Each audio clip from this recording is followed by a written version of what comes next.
quotidienne. Sur RFC 103.7. non, mais voilà. Donc, Sandrine Colline, nouvelle rubrique, évidemment. Et aujourd'hui, Sandrine, alors là, ça y est, parce qu'en fait, on se connaît, donc on va pas faire semblant. Sandrine, tu avais prévu de nous parler de Elisabeth Guillemont. Donc, qui est-elle? Donc, Elisabeth Guillemont est donc la directrice de l'entreprise Fabrics à Poitiers. Entreprise connue. Voilà, tout à fait. Et donc, j'avais envie de faire un petit aparté sur cette femme qui va recevoir la médaille de chevalier de l'Ordre national du mérite le 30 septembre, et j'avais envie d'en parler avec elle. D'accord. Et donc, juste pour nous la présenter un peu plus...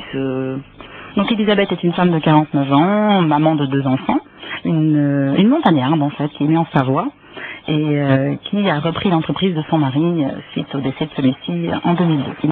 Donc c'est une entreprise de 50 personnes qui travaille avec les particuliers, les pros, tout ça dans la menuiserie alu et la menuiserie PVC. Et alors, en dehors de ça, j'imagine que il y a toute sa partie d'entreprise, de chef d'entreprise, qui est déjà, je suppose, énorme, mais il y a aussi tout un travail qu'elle mène. Tout à fait. Alors, Elisabeth va recevoir cette médaille parce qu'elle a beaucoup travaillé pour l'intégration des femmes dans le bâtiment. Et notamment, elle est responsable régionale de l'intégration des femmes dans le bâtiment auprès de la FFB de la région. Et alors, ça consiste en quoi? Parce que intégrer les femmes dans le bâtiment, certes, c'est quoi? C'est des missions de formation, de prévention? Elle les a appuyées. Surtout, elle a aidé vraiment à ce que toutes les femmes puissent avoir leur place au sein de la fédération du bâtiment, qui est plutôt une fédération masculine.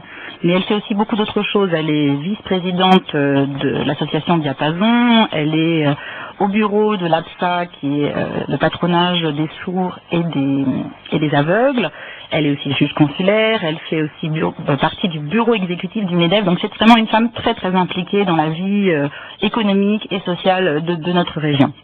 Et donc j'imagine que pour la mettre à l'honneur, et puisque tu as décidé de faire cette rubrique sur elle, j'imagine que tu l'as rencontrée, et au-delà, il y a dû y avoir quelque chose qui fait que tu as envie d'en parler? Tout à fait, j'ai déjeuné avec elle hier. C'est vrai que c'est quelqu'un que j'ai rencontré dans le cadre professionnel, dans le cadre d'association, puisqu'elle fait partie aussi de l'association Entreprendre au féminin Poitou-Charentes.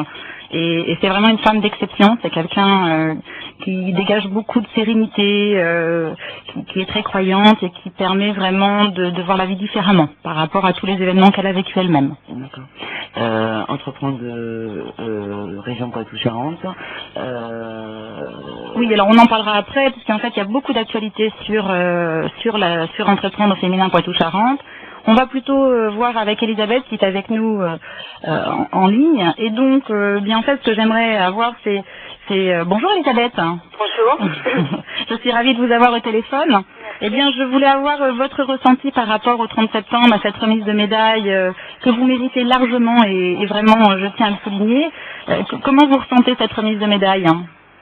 Bonjour Sandrine. Eh bien, écoutez, l'Ordre national du mérite et cette distinction a été instaurée par le général de Gaulle en 1963 pour les gens qui ont des mérites particuliers et qui donnent des choses particulières à la nation.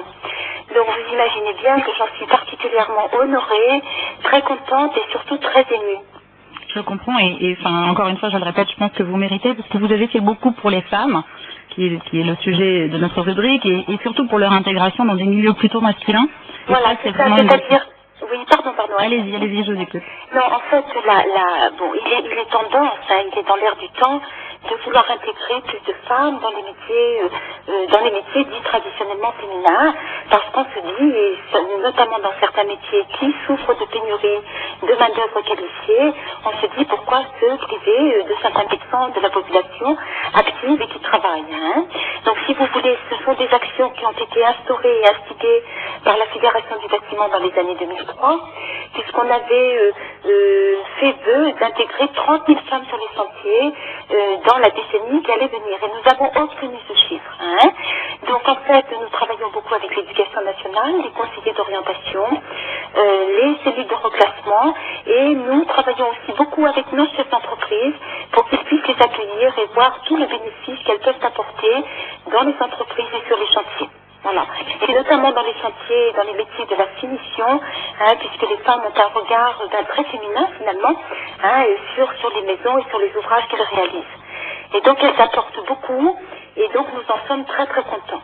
Voilà. Alors, on n'est pas très nombreuses, hein. On a des résultats. C'est un travail de longue haleine que nous continuons de poursuivre. Mais nous avons des résultats et donc j'en suis très heureuse, bien sûr. D'accord, très bien. Mais écoutez, je vous remercie beaucoup, Elisabeth, et sachez que nous serons à vos côtés le 30 septembre à Poitiers. Eh bien, écoutez, je vous en remercie. J'en serais ravie. Et puis, continuez parce que vous faites des belles choses et vous êtes une belle personne et ça nous fait vraiment plaisir de vous avoir eu aujourd'hui au téléphone.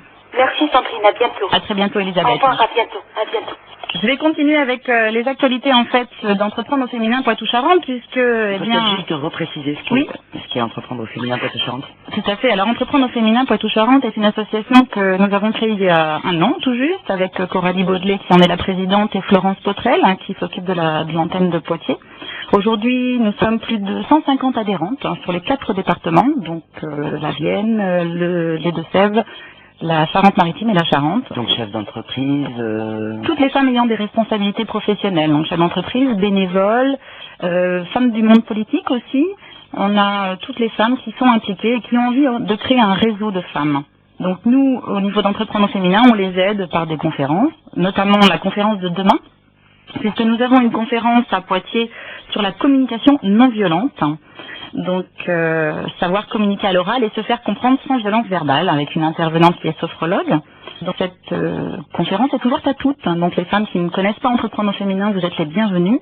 C'est à la Chambre de commerce et d'industrie 7 avenue de Tour de France, à Chasseneuil-du-Poitou. Donc, vous pouvez vous inscrire sur le site internet, c'est plus simple pour nous de gérer le nombre de personnes qui sont présentes. Autrement, on a encore pas mal de rendez-vous puisque nous allons participer le 26 septembre à la caravane des entrepreneurs à Poitiers, le 10 octobre au forum Entreprendre à Poitiers aussi, le 11 et 12 octobre au salon de l'entreprise à La Rochelle puisque l'association est régionale, et puis on a aussi des soirées à découverte d'une adhérente au mois de novembre, une soirée off le mardi 6 décembre dans chaque antenne départementale. Alors, une soirée off. C'est quoi la soirée off? J'attendais. Vous pouvez pas la louper. Alors, une soirée off, c'est en fait un speed dating d'adhérentes. C'est-à-dire qu'on est 2 par 2 et puis on apprend à se connaître puisqu'on se croise très souvent lors des conférences, mais disons que là on a 10 minutes pour vraiment faire connaissance avec une adhérente qu'on ne connaît pas. Et faire connaissance sur un point de vue professionnel, j'imagine. Oui, professionnel. Sachant que on partage aussi bien professionnellement que personnellement. Le but c'est de créer du réseau. Donc le réseau, quand on est une femme, souvent on a tendance à quand même pouvoir mélanger un peu les deux, parce que notre professionnel est aussi un peu notre personnel puisqu'on doit inclure la vie personnelle dans la vie professionnelle. Je crois que je sais ce que ça veut dire, effectivement. Le 7 octobre, nous aurons aussi l'Assemblée Générale de l'association pour célébrer la première année de cette association qui sera à Niort, organisée sur le thème du jazz et qui sera offerte par notre partenaire GAN Prévoyance. Et lors de cette rencontre, en fait, nous aurons l'honneur de remettre le prix Entreprendre et vous, en partenariat avec la Société Générale, qui est un prix que nous remettons à des adhérentes qui ont eu un projet particulier, aussi bien en création qu'en développement d'entreprise. D'accord. Et puis, une grande visite. On aura la chance de visiter le Parlement européen à Strasbourg le 12 et 13 décembre. Donc tout ça, c'est réservé aux adhérentes, mais bien sûr, vous êtes les bienvenus pour devenir adhérente d'Entreprendre au féminin. Donc tout un tas de choses qui se passent durant ce dernier semestre. Et puis, toutes les équipes, en fait, sont à votre écoute. Si vous avez des amis qui sont plutôt dans le 79, dans le 16 ou dans le 17, nous avons des responsables d'antenne dans chacune de ces régions. Vous pouvez retrouver tout ça sur notre site internet Entreprendre au féminin Poitou-Charentes. Et sur votre page Facebook aussi, également, voilà. Vous êtes présente sur les réseaux sociaux. Tout à fait, on a beaucoup développé les réseaux sociaux, donc la page Facebook, on a un Twitter, on a un blog, enfin on a vraiment beaucoup de réseaux. Et c'est vrai que c'est comme ça qu'on avance en fait. Ok Sandrine, on se retrouve bien vite, j'espère, pour une nouvelle chronique. Avec plaisir, sur les femmes en général. Sur les femmes en général, vous avez une idée du sujet de la prochaine ou pas? Pas encore, je vais réfléchir. C'est une surprise, donc on vous invite à retrouver Sandrine Colli, bien évidemment, en direct dans nos studios sur REC 103.7. Et bien mercredi prochain. Bien sûr, avec plaisir. Merci.